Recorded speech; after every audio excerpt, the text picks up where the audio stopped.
जैसे ही गुलाब में नई ग्रोथ शुरू होती है तो ये आराम का टाइम नहीं होता, बल्कि फौरन एक्शन में आने का टाइम होता है। क्योंकि इस टाइम पे नई ग्रोथ पे जो सबसे पहला प्रॉब्लम आपको फेस करना कंट्रोल हो पड़ेगा वो है तो थ्रिप्स का उसके अटैक। बाद अगली स्टेज जो आती है वो है फीडिंग की।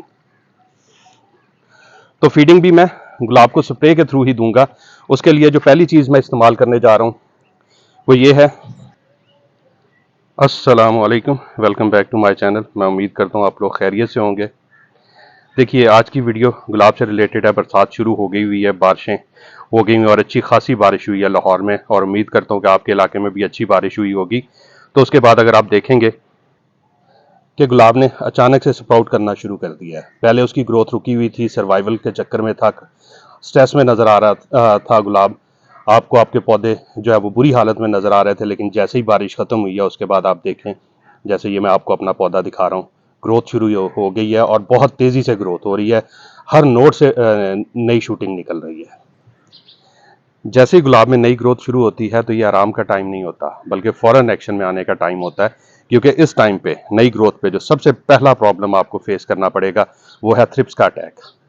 ह्यूमिड इन्वायरमेंट है, इसमें सारे पेस्ट बड़ी तेज़ी से एक्टिव होते हैं और काम करते हैं। तो जैसे ही आपकी ये नई ग्रोथ आती है तो इस पे हमेशा थ्रिप्स का अटैक होता है। तो थ्रिप्स का अटैक होगा, उसके अलावा स्केल का अटैक होगा। तो इन चीज़ों को आपने टैकल करना है। साथ ही साथ फंगस भी अटैक करेगी आपके पौधे पे। तो ये तीन मेन चीज़ें हैं जो आपके गुलाब गुलाब को बढ़ने नहीं देंगी, बल्कि उल्टा मार भी सकती हैं। तो इन तीनों चीज़ों को आपको टाइमली टैकल करना पड़ेगा, उनके लिए स्प्रे करने पड़ेंगे। तो आज की वीडियो इसी से रिलेटेड है। मैं आपको बताऊंगा कि इन चीज़ों के लिए कौन कौन से आपने स्प्रे करने हैं, कब करने हैं और कैसे करने हैं। तो अब बिना टाइम वेस्ट किए वीडियो में आगे बढ़ते हैं और मैं आपको बताता हूं कि मैं कौन सा स्प्रे करने जा रहा हूं और आपने कौन सा स्प्रे करना है और कब करना है। उससे पहले कि मैं आपको ये सारी चीज़ें बताऊं, जो लोग मेरे चैनल पे नए हैं उनसे रिक्वेस्ट है, मेरे चैनल को सब्सक्राइब कर लें, बेल नोटिफिकेशन ऑन कर लें, और वीडियो पसंद आए तो लाइक लाजमी कर दिया करें और आगे फ्रेंड्स एंड फैमिली में शेयर भी किया करें, ताकि ये इन्फॉर्मेशन आगे लोगों तक पहुंचे। अगर आपका क्वेश्चन हो तो कमेंट्स में पूछें, इंशाल्लाह मैं रिप्लाई कर दूंगा। और वैसे भी फीडबैक दिया करें, कमेंट लाजमी किया करें, क्योंकि उससे मैंने आपको कहा वीडियो की रीच बढ़ती है और ये इन्फॉर्मेशन बहुत लोगों तक खुद ब खुद पहुंचती जाएगी। तो चलिए टाइम वेस्ट नहीं करते और वीडियो स्टार्ट करते हैं।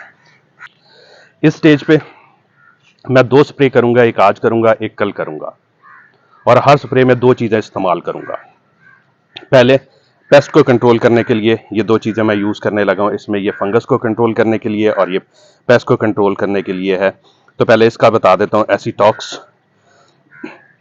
एसीटॉक्स बेसिकली थ्रिप्स, माइट्स और तकरीबन सारे पेस्ट पे अच्छा काम करती है।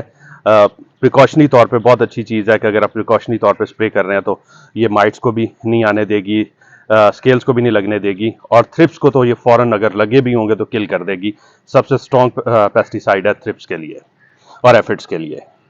तो ये मैं यूज़ करने जा रहा हूँ 1 ml पर लीटर के हिसाब से, और उसके बाद ये फंजीसाइड है। तो मैंने आपको पहले भी बताया हुआ है, जो स्ट्रॉन्ग फंजीसाइड है लाइक स्पार्कल हो गया, सिजेंटा की स्कोर हो गया, मिस्टर टॉप हो गया, वो रेगुलर मैं यूज़ नहीं करता, वो कभी कभी यूज़ करता हूँ।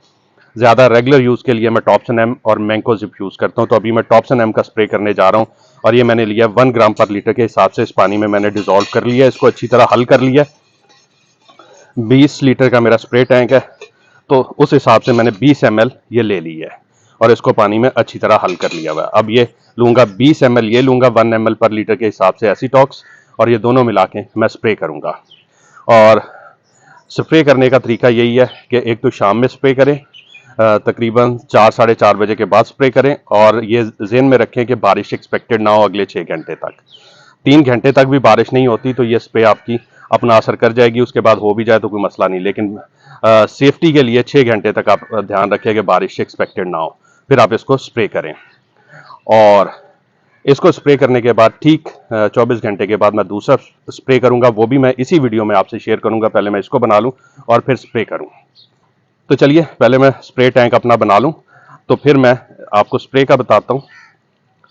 स्प्रे का वही तरीका है कि आपने अच्छी तरह टैंक को मिक्स कर लेना है, उसमें स्प्रे ये पेस्टिसाइड्स को, और फिर अच्छे से स्प्रे करना है, ऊपर से नीचे तक पौधे को नहलाना है।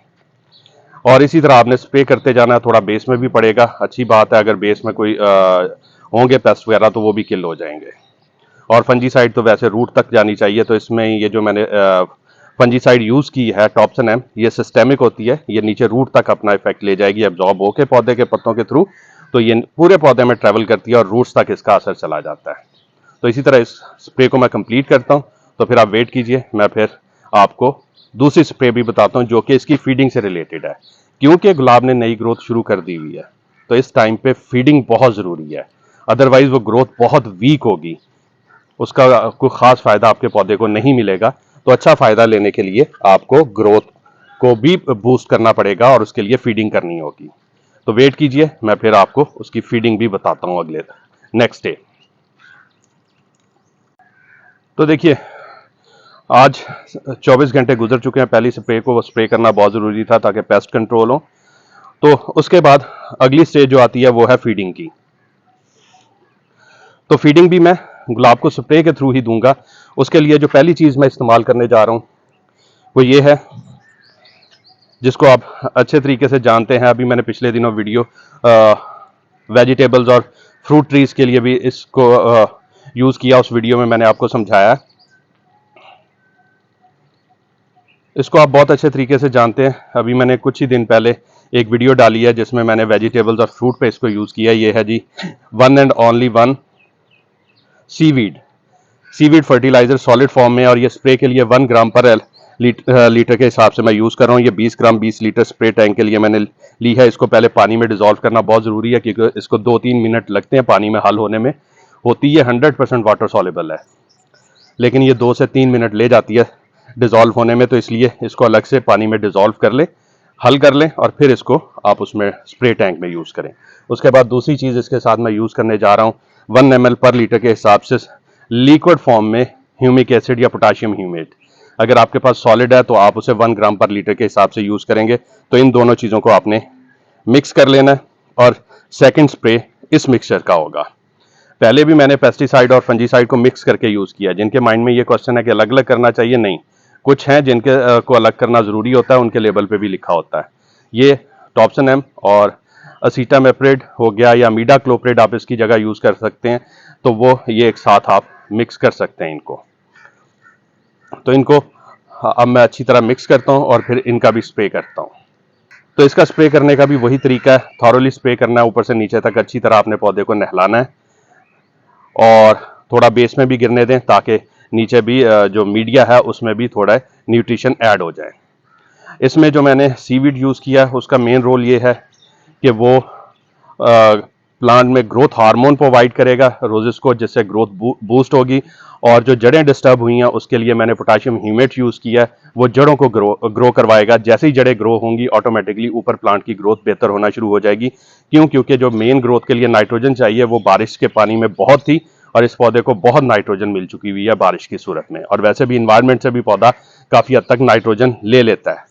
तो हमें अभी नाइट्रोजन देने की ज़रूरत नहीं है, हमें सिर्फ उसे ग्रोथ को स्टिमुलेट करने की ज़रूरत है। उसके लिए रूट की ग्रोथ के लिए ह्यूमिक एसिड बेस्ट है, और ऊपर की ग्रोथ के लिए ग्रोथ हार्मोन्स चाहिए जो कि आपको सीवीड प्रोवाइड कर देगा। इसके अलावा बहुत सारी न्यूट्रिशन वैल्यूज़ भी होती हैं, उसमें मैंने डिटेल वीडियो डाली हुई है, मेरे चैनल पे जाके देखिएगा, आपको सीवीड का पता चलेगा कि ये किस तरह मैजिकल रिजल्ट प्रोवाइड कर सकती है आपके पौधे को, अगर आप इसे सही तरीके से यूज़ करें। और अगर आप इसको सही यूज़ नहीं करते तो वहीं ये आपके पौधे को नुकसान भी दे सकती है। तो उम्मीद है आपको सारे पॉइंट समझ आ गए होंगे। अगर फिर भी आपका कोई क्वेश्चन हो कमेंट्स में पूछे, मैं आपको रिप्लाई करूंगा। चैनल को सब्सक्राइब करना मत भूलिएगा, वीडियो को आगे भी शेयर किया करें। अब मुझे इजाज़त दीजिए, बहुत जल्द इंशाल्लाह एक और इन्फॉर्मेटिव वीडियो के साथ हाजिर होऊंगा। तब तक के लिए अल्लाह हाफिज़।